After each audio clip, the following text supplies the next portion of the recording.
Sir అయితే అంబేద్కర్ గారి స్టాచ్యూని ఇప్పుడు ఈరోజు ఇన్వేల్ చేయబోతున్నారనమాట జగన్మోహన్ రెడ్డి గారు, అందరికీ తెలిసిందే. అయితే దీనికి ఎలాంటి ప్లస్ వచ్చిందో కొంతమంది అనేవాళ్ళు కూడా ఉన్నారు. ఇప్పుడు ఇంత ఆర్భాటం చేయడం అవసరం అనేవాళ్ళు కూడా ఉన్నారు. దానికి మీరేమంటారు?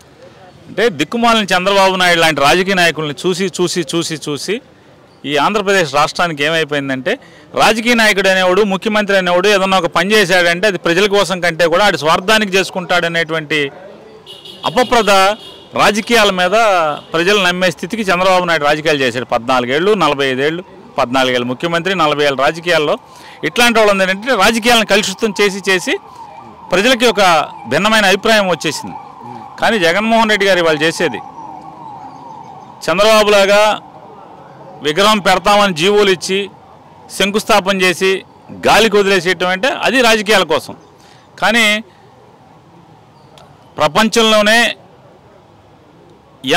అంటే అత్యధికమైనటువంటి ఎత్తులో బాబాసాహెబ్ గారిని నిలబెట్టి కేవలం అక్కడ నుంచున్నది ఒక కంసు విగ్రహం, కంచుని కరగబోసి ఒక విగ్రహాన్ని అక్కడ నుంచోబెట్టడం కాదది.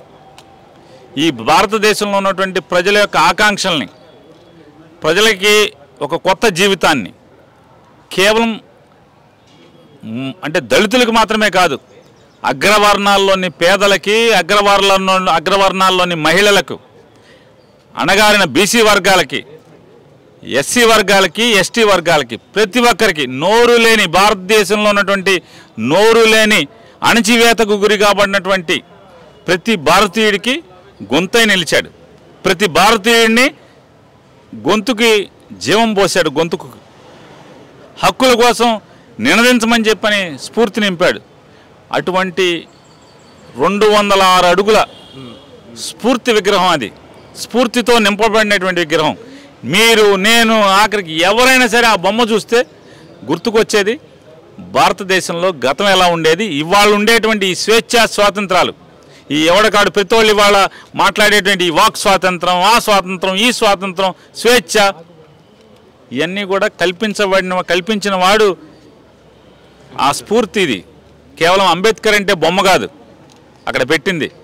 ఈ భారతదేశంలో ఉన్నటువంటి ప్రతి అణగారిగా అంటే అణచివేయబడినటువంటి, కేవలం కులం కాదు, అణచివేయబడినటువంటి ఏ రకమైనటువంటి అణచివేతకు గురి కాబడినటువంటి ప్రతి జీవికి, ప్రతి మనిషికి మరొక 100 సంవత్సరాలు కాదు, మరొక 1000 సంవత్సరాలైనా ఈ భారతదేశం భూమి మీద నిలిచి ఉన్నంత వరకు కూడా అంబేద్కర్ స్ఫూర్తిగా నిలబడటం అనేది ఖాయం.